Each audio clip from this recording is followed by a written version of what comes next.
This is awesome. Hey, Hey, Megan. how are How you? are you? I'm living How's the dream. California? It's sunny today. It's not raining, so it's a great day. Below zero here. Brr, you wore your coat and your heated vest? Yeah. It was gnarly. I think we got to a high of 5 above today. Oh, Sun that's was out. It was nice. I mean, the sunny was out, but it was a little chilly. Yeah. that's So a little rough. That's a little rough, Steffi. yeah, you have it easy in California. Surf and Mm, sun and yeah, yeah. yeah, sure. We'll I keep it. yeah. Hey Sue, we see you. Hi Sue. Sue's in the house. Hey, Sue. Dr. Carli's just kind of getting settled, so we'll let her take a chance to get settled. Can you I'm hear us? I Hi. can. I've turned my camera on and off and it's supposed to be on, but it's not working. Hi, Ann. Hi, Steph, Linda. can you put a picture up? Like, just so we see a face? No. I'm sorry. The light is on my camera and it's just not working. Should I go out and come back in and see? Yeah, why Sure. don't you restart and Okay. then come back? It's totally Sure. fine. Yep, Let me try that. I'll be back. You gotta love technology. Oh, Megan, we have a question for you. Me? How's your hardware journey? How's the latch journey? It is not going well. Everyone canceled this weekend, so I didn't have any barn bestie visits. I was really sad because You of had the a rain. weekend to yourselves? Well, we did have to go to one of AB's clients' birthday parties. Yeah. That's fun. Yeah, It's better than doing nothing. Yeah. Is she back? No. Are you? Yeah, hi. We can't see you, but we can hear you. I don't know what I'm doing wrong. My camera's on. It's okay. Is there a slide cover? Is there a cover? Like I know my work one, you have to like slide the cover open. No. Okay. There isn't. Well, we can hear you. Okay. Yeah, I'm sorry. That's okay. half the battle. That's it wouldn't boring. be very productive if we could see you and not hear you. I even changed my shirt so I look nice, and now you can't even see me. That's how you get out of it. Okay. Sure. Okay. I came from the gym. I look terrible. So maybe I should like turn my camera off and pretend that you can't see me either. Yeah. There Ladies, you go. This is no. I want to see your beautiful face. How are you today, Dr. Carli? I'm doing well. It was cold today, but I was lucky to be in some warm barns. So good. I miss seeing you. So, what's our topic today? The care of the senior horse. Yes. There's a lot of those. Yes, there's so many. How would you prefer we do this? Do you want us to ask you questions, or would you like to start telling us things? Why don't you just ask me questions, and then if any of your viewers like have questions that come in too, we can just pop those in if that's what you. Okay. Yeah. Sure. That works for me. Sure. I was just looking at the questions I sent you. Yeah. So I think a big question for a lot of us horse owners is, should they, as they get older, should they live outside or inside? And especially with this cold weather too, like just on a daily basis, the weather's great, inside, outside. And then the second question is, what about the cold weather? Okay. Well, I think I'll answer kind of the first part first. And that's whether they should be inside or outside, to me is horse dependent and kind of what they're used to. I don't have like a rule where like at this age they should come in the barn more or anything like that. A lot of it is their condition, so their body weight, the kind of hair coat they grow, what they're used to. A lot of that is important. And I actually like all horses, even senior horses, to have a lot of turnout time, if not live outside 24/7. And the reason is because it keeps them moving too. And that can be really good for things like arthritis that can worsen as they age. So moving around some can be really helpful for them as well in that way. As far as the cold snap goes, I kind of have a lot of different little tips just for the cold snap for like any age horses. My big thing is don't change your routine super drastically. And what I mean by that is if a horse usually lives outside most of the time, don't just decide, well, it's going to be cold for 3 days, so I'm going to lock them in a stall for the next 3 days and not put them outside. And the reason is because that drastic change of routine, because everybody's scared of colic, right, in this cold weather.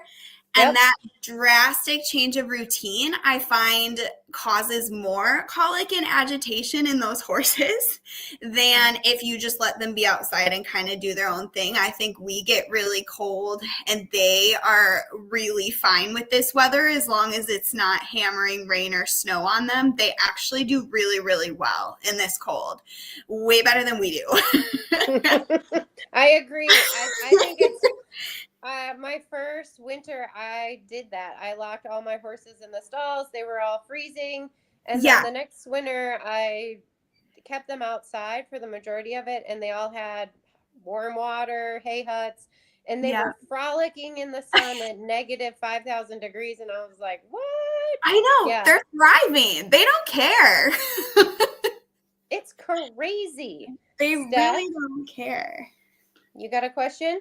I know you have a question. Well, I emailed it to Megan. She's supposed to put it on the list. But so top 5 considerations for senior horses in senior horse care. And I don't mean just winter, but senior horses in general. Top 5 like care concerns that the horse owner needs to kind of think about. Like in general. Okay. It doesn't matter the season, just in general. Okay, good question. Yeah. I think my top 5, let me see here. My number 1, I think, would be dental care. Keeping up on, I think, all ages it's important, but specifically when they become seniors, doing dental exams even more frequently can be super helpful because they can start getting things like loose teeth, spaces between teeth, and a lot of more like need extractions if they have a painful tooth, and all of that. If we catch it early on, they can have way longer longevity because they can keep chewing their food the longest. I find that like if anything causes a horse weight issues later in life, it's having terrible teeth. So if we can keep their teeth working well as long as possible, it's super helpful. And it helps, honestly, my clients' finances, right? Because they don't have to buy as much special food for these horses even earlier if they can keep chewing hay as long as we can. Mm-hmm. So that's my one probably biggest thing is dental care. My second one kind of goes with that, and that's weight management, and it can go both ways. So a lot of people think about like skinny old horses, but if they have something like equine metabolic syndrome or insulin resistance, then maybe it's the other direction, and we want to be really careful that they don't gain too much weight because that can be harder on their joints and predispose them to things like laminitis and all the other terrible things that we manage. So maintaining a healthy weight for a senior horse is super important. My third one would be PPID, aka Cushing's. Have you heard of Cushing's? So in horses, the fancy name for it is actually PPID. So it's pituitary pars intermedia dysfunction, but we call it equine Cushing's. That's what everybody knows.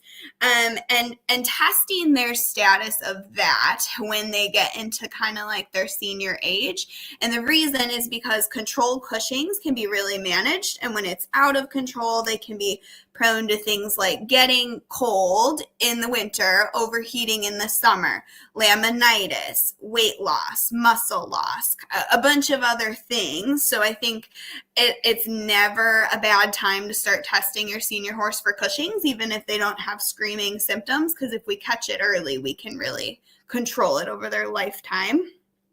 Oh gosh, I think another one would be like keeping an eye on them for like signs of pain. So like arthritic pain. So do they need to be on like a daily NSAID like some of us humans enjoy daily too?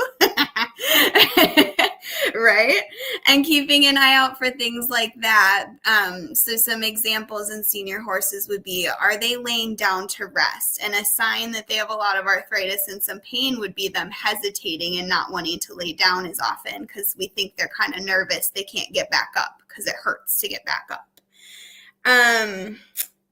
My last one would be movement, I think. Not, it's okay to like retire our horses, but not locking them in a stall and never asking them to move and do nothing, right? Because their joints are only the arthritis and things that set in, they get worse the more they sit around. So if your senior horse is sound enough to keep riding, I keep riding it. Like the more that you keep moving, and of course we may have to decrease what we would expect a younger horse, right? But movement, like low impact walking, trail riding, whatever it is for you, is super important too for our senior horses. I think that's my big saga. That's a lot. That's unpacking a lot of stuff right there. Megan, do you have anything, or should we expand on any of that? Let's expand. What do you want to expand So let's go ahead and talk about teeth, because let's talk about how long the teeth grow, and then when you have to start being aware that you're not getting more eruption. Sure. So horses have what are called hypsodont teeth. So they erupt out of, so they're basically born with a big long tooth in their jaw, and it erupts out of their jaw as they age. So to us in their mouth, it looks like they're continuously growing a tooth, basically, even though it's just erupting. And so they wear it down when they grind hay on their grinding surface. And when we go in a horse's mouth, usually every yearly is about average, and we float down sharp points that form from them grinding tooth against tooth. And that's just to keep them from having pain when they chew, and things of that nature. When they age, so it's different. There's not an exact like year where they start running out of certain teeth, but I would say upper teens is where I start seeing the oldest cheek teeth in the mouth start to wear out, and then into their 20s we'll get like multiple to a lot of teeth starting to wear out as we get there. But it depends on like their wear throughout their life, right? If we as vets have maintained a level mouth for them for most of their life, I find that they don't wear out their teeth as quickly. Whereas if they're allowed to get really uneven, they wear out some of those teeth a lot faster, because their one tooth is pushing on the other and grinding on the other a lot more, and they'll run out of that tooth that's getting ground on faster. What else? Well, there's that's a lot to talk about. There is the gum disease, ELO. Oh, EOTRH? Yeah. Yeah. So that's in their incisors, so those very front teeth. So like if they were going to smile at you, those are the ones that's affected by that. And that can be early in life, or it can be older too. I've seen probably mid-teens is when most of them we start to find. And the signs of that, they'll have some like gingival recession. So their gingiva starts to look really irritated, red, inflamed, and starts kind of pulling up off the tooth. Sometimes they'll have little pustules, they're called, or like draining tracts up above the tooth. So you'll see kind of little dots in their gums that are actually like pus coming out from the tooth root, which is nasty to think about. And then the other signs would be, if I see those signs in a horse when I'm doing a dental, I usually recommend dental radiographs be taken. And the reason is because then we can see the tooth roots, and those teeth actually have really thickened, bulbous, gross looking kind of infected tooth roots, and that will be my kind of slam dunk for the diagnosis of that. And in those cases, we usually recommend that all the teeth be extracted because they're painful. They hurt really bad. And some people think I kind of get big eyes when I say extracting all those teeth, right? But I've actually found that those horses that have that disease really advanced, they become so much brighter and they eat better when they're gone, because they were hurting so bad that actually like using their gums instead of their teeth that hurt is easier for them. Yeah, I had a friend who boarded her horse with me for a while, and we actually got him diagnosed with that. And it we didn't pull them all, but there was quite a few starting on the sides that, you know, came out, and he was like a different horse. It was impressive. We do have a question from those who are watching. Sue asked about their feet, the hooves. So can we talk a little bit about senior hoof care? Hold on, one more question on teeth, and then let's move on to feet. So can owners also, obviously it's individual, but as the horses get older, don't you think that maybe sometimes twice a year is a good idea to think of, and maybe budget to have your horses looked at, the senior horse? For the teeth? Yeah, for the teeth. Yes, definitely. Yeah, definitely. I would say, so most of my horses, I find when they're really young, I keep them on like a yearly unless they have something weird going on. When they hit the mid-teens, some of them can get to kind of every other year, depending on how quickly they wear their teeth. And then by the time we get to late teens and 20s, I'm usually saying 6 months rechecks. Totally, Megan. And the reason is because I want to catch things like loose teeth or gingivitis or those spaces that have a lot of feed packing or something infected in there. I want to catch it sooner than later, because we don't want to wait for them to go off feed or lose all this weight or get way behind the ball on all of these things before we catch that. Completely. Yeah, I have a lot of senior horses on 6-month rechecks for dentals.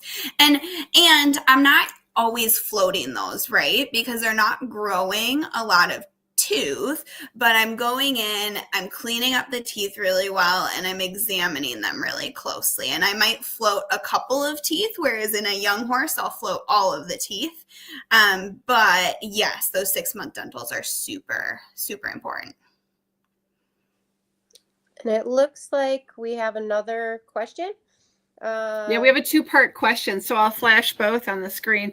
So they're saying they've got a 30-year-old horse is going off his feed. He's fussy, doesn't like it steaming or it gets cold. Wondering if it's something that you see.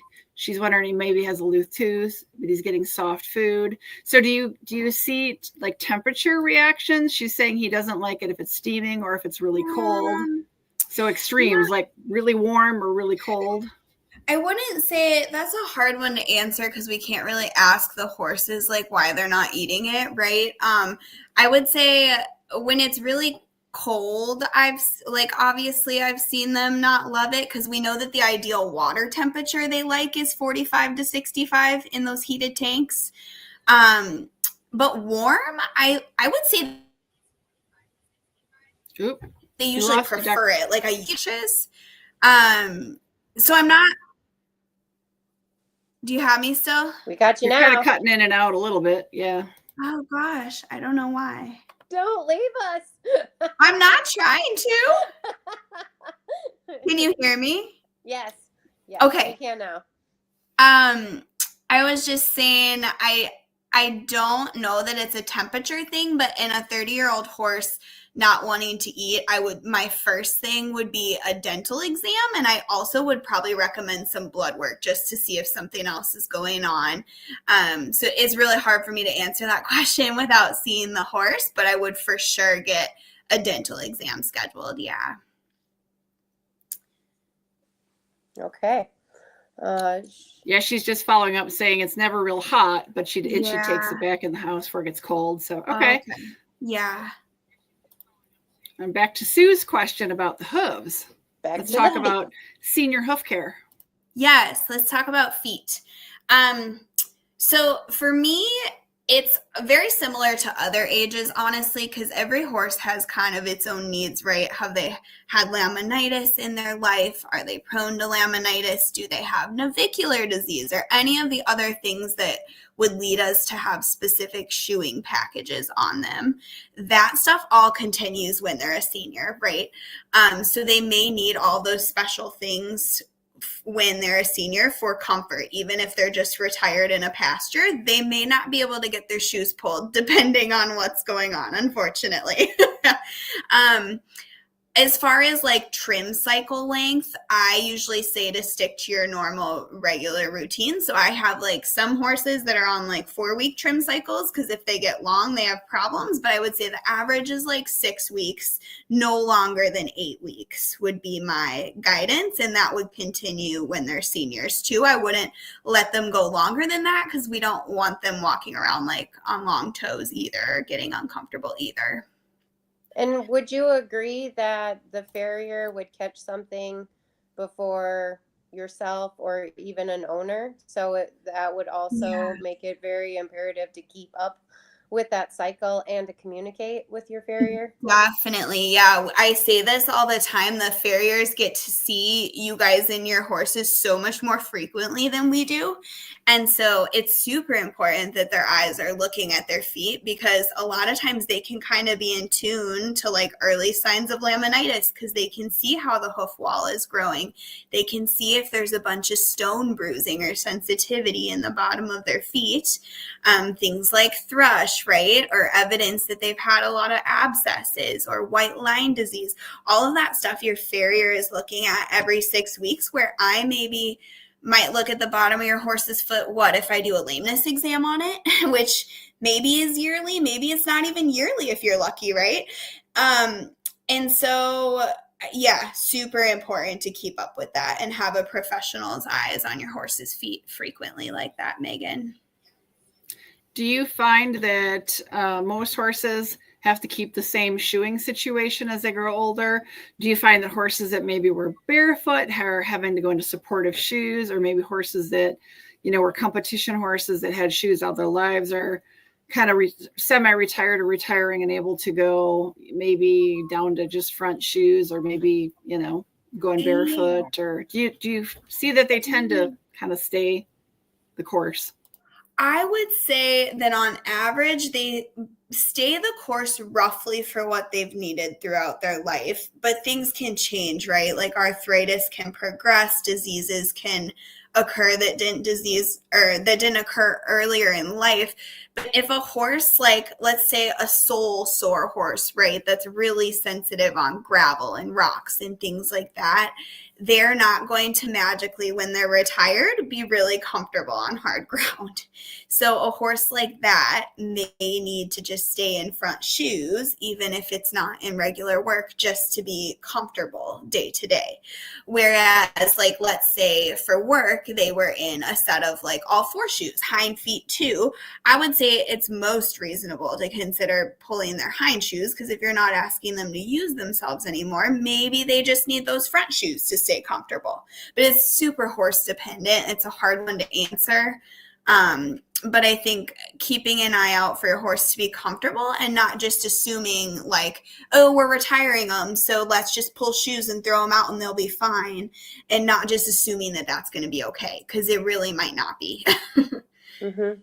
I want to circle back around. You had said that maybe you see people's horses once a year. What do you recommend as they're younger, also as they're older? Is there a change? Because I actually have a client that has Country View come out once a month for a lameness once a month. And as a trainer, I love that, because that's another eye on their horse that's not seeing it every day. And that way it's just like a check and balance. What is your suggestion there?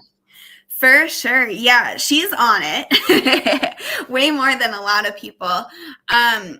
And I would say for like a performance horse, so whatever level of performance that is, but one that you're gonna like, okay, go run barrels, do dressage like you do, Megan, hunter jumper, any of those activities where we're asking them to really use themselves, honestly doing like a yearly to every 6 months, what I call soundness exam. So it's the same exam that I do for a lameness exam, but you don't necessarily have to think that your horse is lame to do it. And it's kind of a screening exam to watch them move, do some flexions, check things out to say, are we okay to go back to work this season? And do we feel okay about the way our horse looks? Or do we think, oh, maybe there's a little soreness here, let's get ahead of it and inject this sooner than later, because let's not wait till it's, right before my competition, or till the soreness is so bad that we can't get ahead of it now. So I think once monthly is quite frequent for most people, but every 6 months I think would be super reasonable when you're asking a horse to perform on those higher level scales. It's super reasonable to get a vet's eye on them for sure, and more frequently if any concerns come up in the meantime.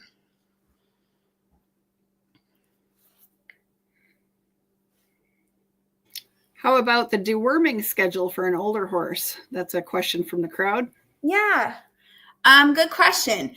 So for deworming, I recommend that something called a fecal egg count be performed every year, either in the spring or fall. I kind of prefer fall. It seems like the right time of year to kind of know where they're at going into winter. But either way, and for that, we collect a fresh manure sample and we send it to the lab, and they send us back an egg count. And the reason why we do the egg counts is because your horse could be a low shedder, a moderate shedder, or a high shedder of worm eggs. And what those categories tell us is exactly what we're going to recommend for deworming. And so if your horse is a low shedder, and this is for any age horse, young, senior, young, middle age, and senior, I'm going to recommend that you deworm only twice a year. So it would be probably like an ivermectin, so like an Equimax in the fall, and then a Quest Plus in the spring, because I want a drug called praziquantel in it, because that kills tapeworms, and we want to kill tapeworms once a year in every single horse. And so for those low shedders, that's all they're going to get. They're only going to get dewormed twice that year, because that's all they need, because they don't have a high worm burden. Whereas my high shedders, I'll usually recommend do a round of deworming. We'll wait 3 weeks and we'll run another fecal, and we'll make sure that their egg count got low, because if it didn't, we need to hit them with dewormer again until we get that egg count low. And so every horse, we kind of treat them as individuals now, whereas like years ago, everybody got dewormed like every other month. And we're having a lot of deworming resistance because of it. And so we're trying to pull away from that and only deworm the horses with a lot of dewormer that really need it to kill the worm burden that they have. So with senior horses, I would say I don't see a huge difference in them like switching to becoming a higher shedder later in life, but we kind of track them and deworm them the same way we do the other age groups. Got another question asking about injections such as Legend or similar. So what, like Adequan, Legend, and anything else? I think that's probably what she means, like Legend, Adequan, joint kind of injectable joint supplements. Yeah, I think I'm a big fan of Legend and Adequan. I typically will reach for Adequan in kind of like younger horses for more like preventative kind of osteoarthritis. So if they're going to be working hard in their life and we just know they're going to be prone to arthritis, as soon as owners can swing it, because it is a little bit costly, I always say, it's never bad to start that, right? It's only going to support them throughout their life. Legend, I find we get a little more response in the older, they don't have to be like completely senior horses, but like upper teens that are still working pretty hard and have some arthritis, I see decent response from the Legend. And that one is the one that goes intravenous once a month for the Legend. Whereas Adequan is intramuscular, but you do a round of it. So it's a round of 7 injections every 4 days. So it's about a month, and about a month a year that you're doing that whole round of Adequan. My neighbor had an elderly horse that she had on my property, and actually had your group of vets came out once a month, and he got monthly Legend. And I mean, the farrier was just like, wow, this horse is like night and day when he's on his Legend, and he's had it recently. So she tried to, kind of have it scheduled where he got it within a week of the farrier coming out, and he's like, this horse is like night and day, because it was uncomfortable for the horse to be able to, really flex the joints, especially on the hind joints, to be able. So I, have seen firsthand how impressive that can be on a, arthritic horse. We do have another. Go ahead. Sorry, how cool that the farrier was able to notice such a difference too. That's really awesome. It was really noticeable. I mean, the horse was very comfortable standing on 3 legs with the hind leg up, or he was not. Like, you could hardly get his leg up. So it was quite noticeable. We do have another question here from one of the people in the chat. What can be done for an ill-fitting bit injury? So a horse that has oral injuries from like a bit that, so I'm assuming kind of like a laceration, like a cut in the mouth from a bit, or a bruising, or any of that. Cut tongue, maybe anything that could get any of the structures that the bit might injure, even a tooth injury, maybe. What about calcification too? I've had horses that I've imported, and they actually, because people have used the bit too harshly, they actually are growing calcification. So there's two types of injuries. If you can talk about both. Yeah, so I'll talk about kind of like the lacerations part first for like any trauma to their mouth. Depending on how big it is, we may suture it. Like, I've sutured a tongue before for a really large laceration, but the mouth heals really, really quickly. And so if it's not something huge, gaping large wound, we usually will treat like a sudden laceration like that with some pain medication, so probably Banamine, and we usually kind of let them heal on their own. I might do like a chlorhexidine mouth flush once or twice a day. It's kind of like making like a horse mouthwash just to clean it out after they eat once or twice a day, but a lot of those heal really, really well on their own. So that's kind of like traumatic injuries, whereas the one you're talking about, Megan, is more like chronic, right? From like long-term having that, or, not super long-term, but day after day having that occur. And there isn't like a specific treatment for that kind of thing, but depending on what it is, if it's like a big swelling or something that causes them a lot of discomfort, sometimes injecting things like a little low dose of like a steroid in that area can calm things down and help decrease the size. We have what's called a class 4 laser at Country View Equine, and that it's a medical grade laser, and that can help a lot for areas of discomfort, so swellings. We use it for all kinds of things, but thinking from this compartment of things, it could help with that trauma area, help get the pain decreased at least. I have a question on feeding. As our horses age, should we anticipate that there is going to be a change in feed? I realize each horse is individual, like if I look at my barn, but should we anticipate that we're going to have to change them over to alfalfa pellets or a senior feed and have that in the budget? Yeah, so eventually I would say every horse has kind of its own timeline, but at some point it's probably going to need a change in feed. Yeah. And often that is senior feed that I reach for. There's all kinds of good brands of senior feed out there, but the reason why I like those formulations is because they're higher in protein and they're higher in fat.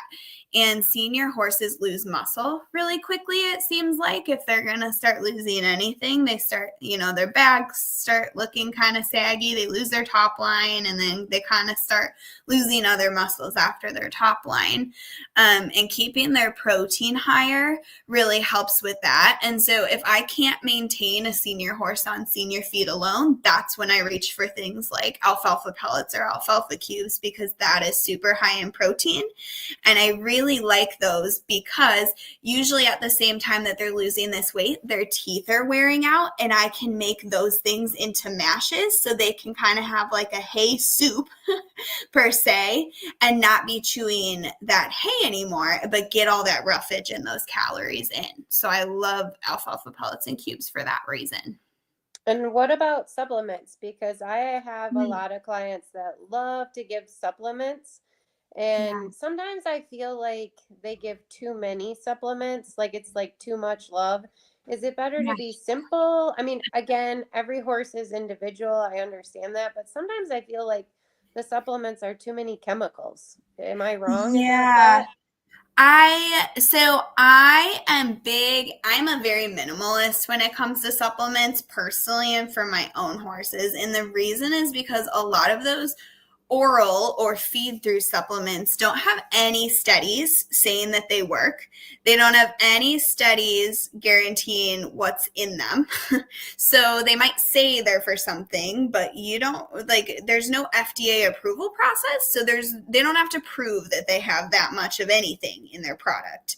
And so those sort of things to me, the companies probably hate me, but I kind of call them expensive poop. Like I think it goes in one end and out the other most of the time. Now there's certain ones where, like, let's take vitamin E, for example. A horse that's low, if we test them low in vitamin E, there are some really good products. One is Elevate Vitamin E that has proven that it really works. And in our experience, it does really work. And so those low vitamin E horses do need supplemented with vitamin E specifically. But I don't just go adding this, that, and the other thing just for the heck of it. I usually wait and I do the test and I say, okay, your horse is low in vitamin E. We need to supplement this specifically for your horse. As far as joint supplements go, like oral ones, I think a lot of people like to reach for those. And I usually say if you're going to put your money into a joint supplement, I would pick like an Adequan or a Legend. And the reason is because I know the price tags on Adequan and Legend are a lot up front, but if you start doing the math for what you spend on the feed through ones year after year, they're actually not that expensive if you add all that stuff up. And the Adequan and Legend, we know work because they have that FDA approval and they've got all the studies backing them that they're actually doing what they say they're doing. Can we back up just a step? Because you mentioned that Country View Equine has a laser. Can we talk about the alternative therapies, massage, chiropractic, laser, et cetera, and how that may benefit an elderly horse? Yeah, so I'm not trained in chiropractic in particular, but we have two vets at our practice that are. And so I don't know like how much details I can really get into on that. But what I will say is that a lot of our lameness cases are also maintained with regular chiropractic care. And I find that some horses really, it helps them maintain longevity between, for example, like injections. Maybe we can extend out how frequently we have to do our injections if they're getting regular chiropractic care and they're using themselves properly in between. Acupuncture, I have seen work wonders for the most random of things. It's kind of amazing what they can do with that. I'm learning more and more as I watch Dr. Marie and Dr. Laura do it at our practice. For example, last year, one of my barn cats got grabbed by my dog and he got facial nerve paralysis, and Dr. Marie did acupuncture on him for about a week, and his all of his nerve function in his face completely came back. It was amazing. That made me become a believer right before my eyes. And so those things, I think they have their place in a lot of different horses. Does it necessarily mean that your high performance horse is going to never need joint injections? No, but it might, help you put that off a little bit longer or give you more space in between. Certainly. As far as the class 4 laser goes, we use this laser for so many things. Everything from wound healing. If I have a really big wound, we will laser it, to tendon and ligament injuries, muscle soreness. It's anti-inflammatory and it promotes vascularization. So what that means is it promotes blood flow to those areas. Okay. I have a question on work since I'm a trainer. Of course, I'm a dressage trainer. There are other disciplines. I don't know if we're all equal on age, but when should we start thinking maybe the workload is too heavy? When should an owner start thinking okay, I'm a high performance dressage rider. My horse is 17. What about a barrel racer? What about a horse that jumps? Are they the same age? And again, I realize all horses are not created equal, but I can't do Grand Prix dressage on my 27-year-old horse. I think that would be wrong. Yeah, probably right. I think using all of your professionals' assistance, right? So if I'm a client of yours, Megan, listening to you, listening to my farrier, listening to my veterinarian, and if we're starting to see signs in a horse, for example, lameness that we can't fix, or we fix this one and the next one pops up and it's just kind of one thing after another and they don't seem very comfortable or able to do their job anymore, I think all of those things are signs that we need to pump the brakes and kind of back off and see, okay, well, if we decrease this work level, can my horse handle this still, right? And if we just back up a little, maybe we can keep riding, but we can't have the same expectations we had 10 years ago when it was a young horse. Like you alluded to, there's no specific timeline. It depends on the horse and what your expectations are. But I would say being in tune to all of that is super important, definitely. And being realistic, right? There's only so much you can fix as a trainer. There's only so much I can fix as a vet. There's only so much your farrier can fix, kind of all of the above. And just knowing when we're at a stopping point, and maybe everybody's tried everything they can and we just can't physically make your horse be able to keep doing what it's always done. Got another question. How about their eyes as they age? Any special consideration? Sure. Let me think. So a lot of, I don't know if the word a lot is a good word, a decent amount of horses as they age can develop cataracts. And whether they're relevant or not is a completely different thing. So I usually won't look into a horse's eye until we have a problem, like it's squinty or swollen or something, right? Or somebody has me out because they're worried about something. But I would say a decent amount of the horses that are over 15 into their 20s, when I start examining that eye, I find teeny tiny cataracts in the back of their eye. And they're completely visual. They pass all my vision tests and they're fine. But just being aware that as they age, they develop cataracts and some of them can become advanced and they can start to have blindness issues.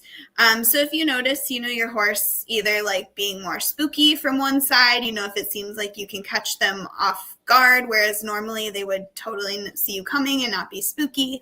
If they're kind of bumping into things or you're noticing they keep scuffing that side of their head on stuff, maybe having your vet perform an eye exam would be helpful, because if they're going blind in that eye for safety, you want to know about it and to help them navigate their systems. But there's no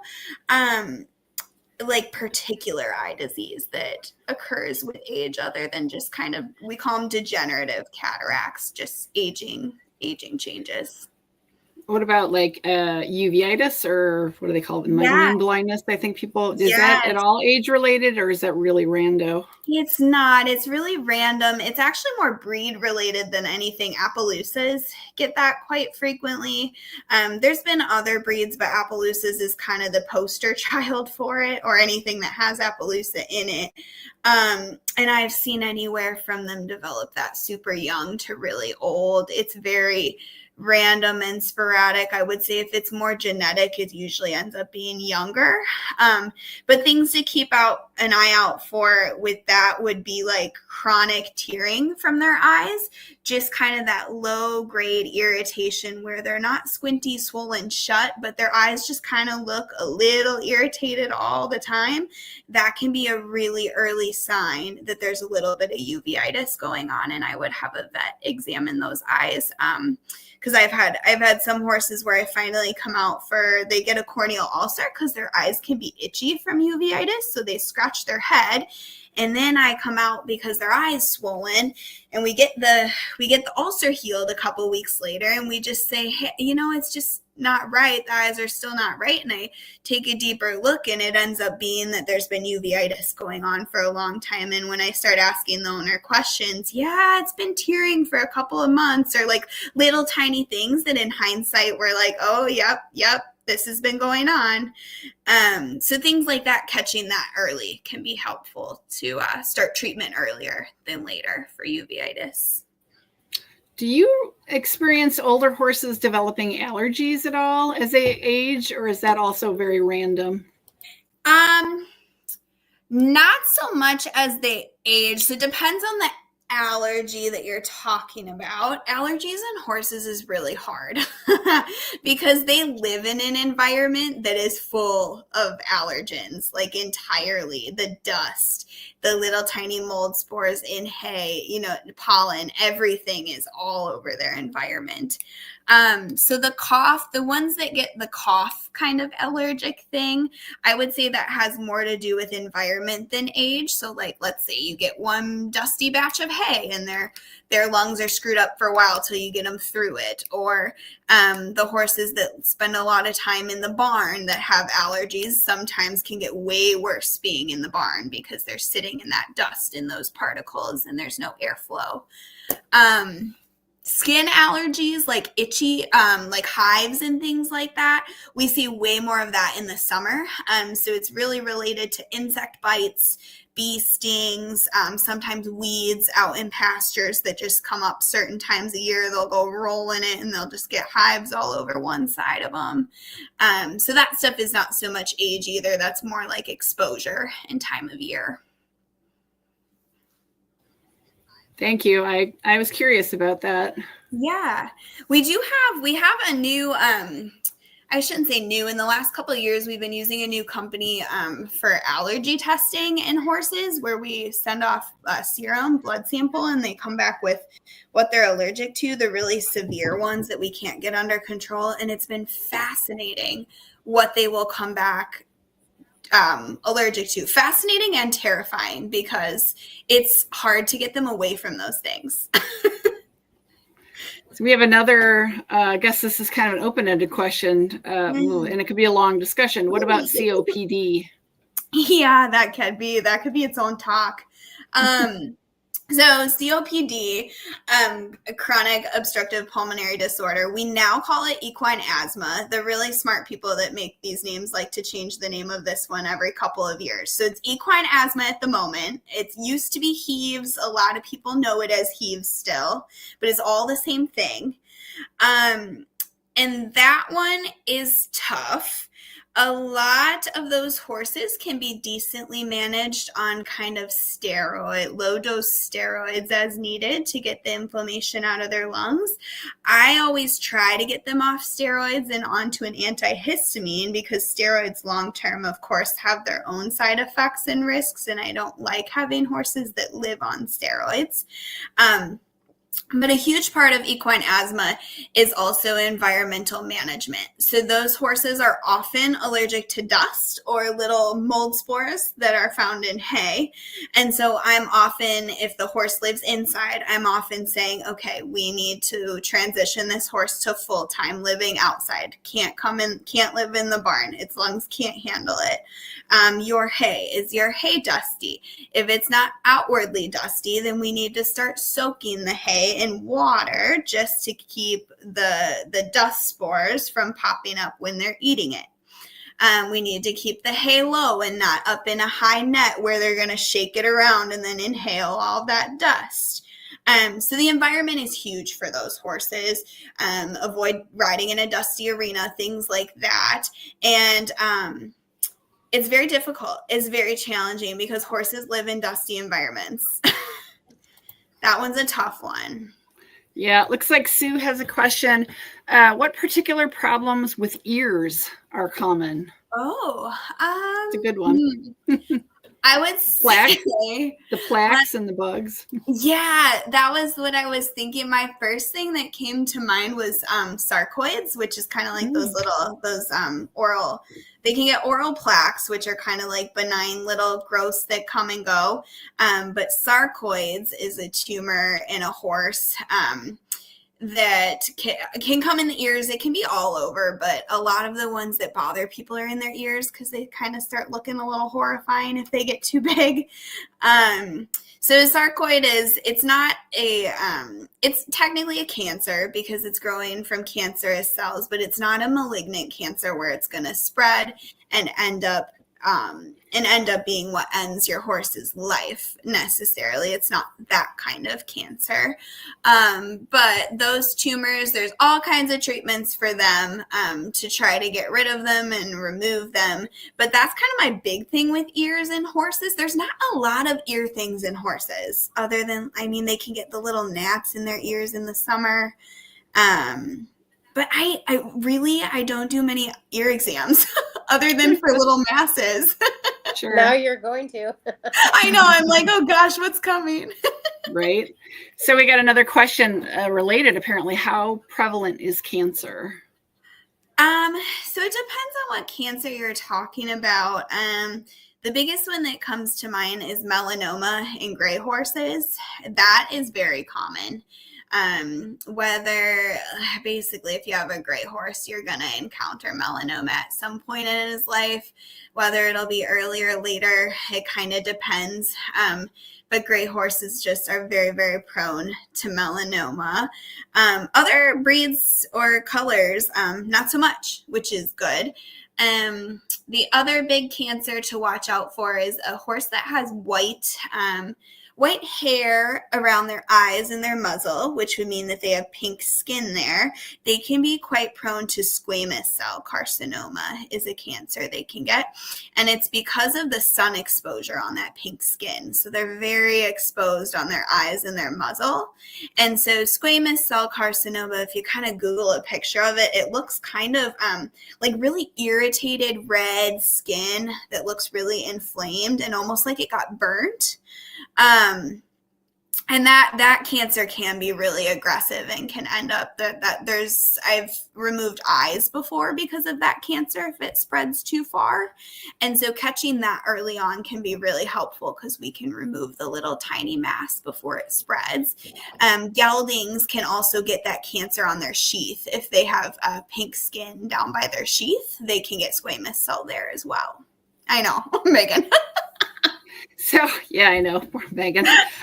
So on that topic of gray horses or horses with like light colors around their eyes and their muzzles, their sheath, can you kind of delay the onset of these problems by either nighttime turnout in during the day or fly sheets and fly masks helping to cover those light areas up? Yeah. Or does that help delay it at all? I don't think there's any studies that really say for sure yes or no, but my advice to those owners is always UV fly masks. And I like UV fly masks. And actually I advise them, if their horse will leave it on in the winter when we have snow, I tell them to leave the UV fly mask on, because the reflection from the snow can actually cause a lot of sunburn on their eyes, those horses that have that pink skin. So I do think that's really helpful. I don't know that it 100% prevents it, but it's an easy way for us to try, right? And I see the message sunblock for horses, and it's true. I do actually, those pink noses that get sunburned, I do actually have people put sunblock on their horses too, if they won't keep the mask on, or they can't get a mask with the little nose thing, you know, that comes down over their nose. I have them put sunblock on their bald face horses, because it does work. So what kind of sunblock? Yeah, I usually get like generic, like the highest SPF, the cheapest you can get. You don't need any sort of in particular sunblock for horses, but you're going to want a big bottle, because you're going to go through a lot of it. So like, is it better to get a physical, like a zinc oxide, titanium dioxide, or because that I think lasts longer than like a chemical sunscreen? Yeah, I wouldn't do like the sprays. I would go for like that thick, like the thick white gels. So like that have that so yeah, exactly what you said, Steph. Titanium dioxide and zinc oxide. I was like, I can't think of those words again. Thank you. I'm a skincare fanatic. Some of the people in the chat are probably laughing because they're well aware of how much I talk about when sunscreen. You said that, I was like, oh, okay, sure. Yeah.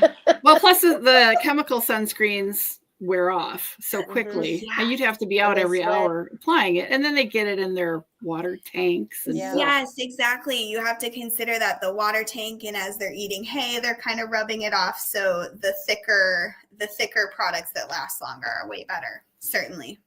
Yeah, and as a barn owner, the thought of fly masks in the winter annoys me. I just want to be clear on that, because and same thing with the fly boots. We don't need to go down that tunnel, but I am a very unlucky farm owner, and I don't want that. And everything freezes, and then we will have to call you, and because they will have ripped their face off. So I say no to fly masks in the winter at my farm. Well, if it helps, in general, you're so funny. In general, they don't need them. It's only those bald faces horses that have like a ton of white on their face covering their eyes. Like when the white spreads out to their eyes, that's the only time. Yep. So that's not many. New rule. None of those horses are allowed at Lindenhof. No fly masks in the winter. The next one that gets sent to you, be like, is there white around the eyes? Because I'm not. I can't take it. I can't take it. And if any client has listened to this, but Dr. Carli, I will have them call you, and you say, at Lindenhof, no fly masks, only in the summer. It doesn't apply there. It doesn't happen there. It doesn't happen at Lindenhof. Oh my God, I feel you. Fly masks are their own nightmare. I had to put that out there because I stand for farm owners and horse trainers. I'm like, no, that's no. Completely understand. Yeah, I know, more clothes to keep on them more times out of the year is just more work. Way more work and may kill me. No, I won't do that to you. Yeah, she actually probably would. And actually, it's funny, if she's here, my old horse that was a bald face, she had to put a fly mask on him every day in the winter too. She's probably laughing right now, but she did. And he never got squamous cell. Shut up, Carli. Shout out to Ann. Yay to Ann, but no, Carli. No, Dr. Carli. You're behaving badly. Oh, there she is. There she is. Oh my gosh. This was awesome. I think this is probably a good place to end, because we're all laughing. And we all know where I stand and you stand, and sometimes that happens. Oh my gosh. And I don't want to go over, because I hope we get to have you back on. And thank you. Thank you For for sure. giving us your time. You are a very busy woman. I appreciate everything that you do and answering all of our questions. Of course. And thank you for trying the last time. Yes. We know you were out all night on emergencies. Oh so. my gosh, it was so ridiculous. I was like, well, if I get this one done, I can make it. And that night was not a good night. I don't know. It was just like tonight. It was cold and gross. Yes. It just never ended, but I'm happy I was able to make it tonight. And if I come on again, I'm going to work on my camera because then I don't have to have a black screen. So I'll work on that. Third time is the charm. We'll just have to pick a topic. Get your IT family member involved. Yes, exactly. We'll get it figured out. Well, thank you guys so much for having me. Thank you so much. Yep. Bye. All right. Bye.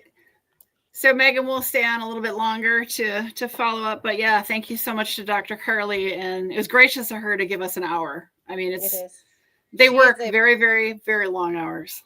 She's a very busy lady and she made it. Thank you. So appreciative. Yeah. I mean, and great information. Yeah, we burned through that hour very quickly. So, anybody watching, and it could be somebody watching after the live as well. If you've got topics that you'd like us to approach Dr. Carli to come back on, let us know down in the comment section. The live stream chat doesn't replay, so put it in the comment section on the video. If there's topics, we'll do our best to get her back if she's willing. That was so much fun. So. Yeah, I really feel like we kind of broached the gamut of things and probably could have kept going for another hour on the topic of, senior horses. Oh, for sure. Oh, yeah, for sure. And any topics, we love ideas and want to touch on topics that actually interest people and are going to help you. Yeah, some great questions popping up in the chat from our viewers, which is really nice. We appreciate that. I think we could have talked for probably another 2 hours.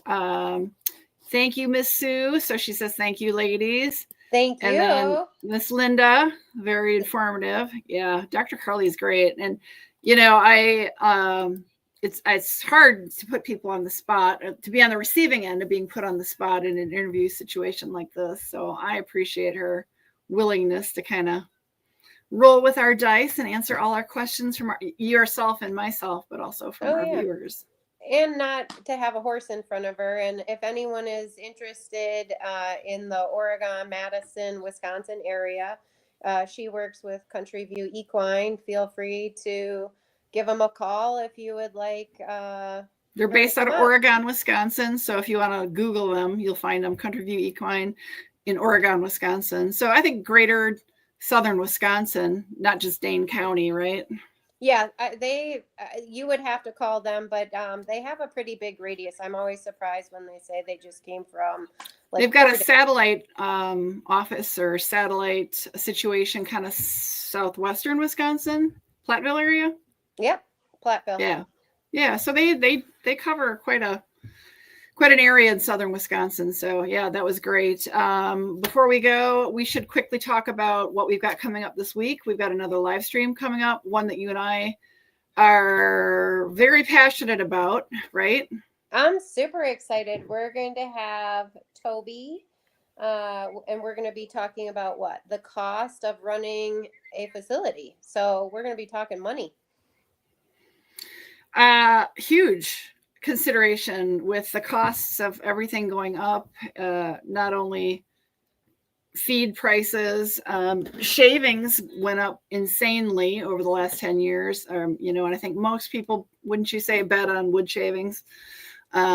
Shavings, I can tell you, went up 30% for my business. Yeah, it's crazy. And then the cost of, land, mortgages, electricity, water. Yeah, so we're gonna be going through that. That's a huge one. So anybody that's watching, would hope that you would get the hiccups now. Yeah, I know. Good times. I'll take a drink, try to get rid of them. But yeah. No, usually if I take a swig and plug my nose, it'll make them go away. Senior care for the ladies. It pops and clears out the, what do you call them? Eustachian tubes. But yeah, I think anybody that's in the chat would love to have you back. It's going to be Wednesday, correct? This Wednesday at 7 Same p.m. time, Same 7 time. p.m. Central, 5 p.m. Pacific. Yep. Cali time, as you like to call it, right? Yep. And then next week on the 25th, Tuesday the 25th, we have another live, and her name is Maureen with English Ivy Farm. Where is she located, Steph? She's based out of Georgia. Hunter jumper trainer out of Georgia. Has a successful boarding and show barn lessons and all that. And we're going to be talking about burnout. Barn owner, riding instructor / trainer burnout. Sign me up. I'm on the burnout boat. I'm super excited to talk with Maureen. She's got a really nice social media following. This has been one of the things she's been very passionate talking about this winter. And as soon as I saw that, I connected with her and said, hey, we gotta talk, because, you know, just like Toby was being very passionate, Reese talking about, you know, the numbers as well. You and Eliza. Or Eliza, yeah, sorry. Both Reese and Eliza. Yeah. Eliza's post went viral, and then it has led to doing a survey that 1,500 professionals answered. Thank you. Couldn't find the word. And I will continue to post slides because Eliza gave me the slides, so I'll continue to post on Barn Besties on Facebook. So we will continue to do that. Yeah, please follow us there if you're not already following us there. Yeah, that's a huge one. And then we're working on our March live stream schedule because February is half over. I need to get on that. I guess I should start working on that this week. Yeah, only 2. Remember it's a short month. I'm slacking. Yeah. And in March we go back on to daylight savings. So yeah, but I think we can wrap it up. Appreciate everybody. Have a good night, everyone. We'll see you Wednesday. Right? Yeah, see you Wednesday. Okay. Bye, everybody. Bye.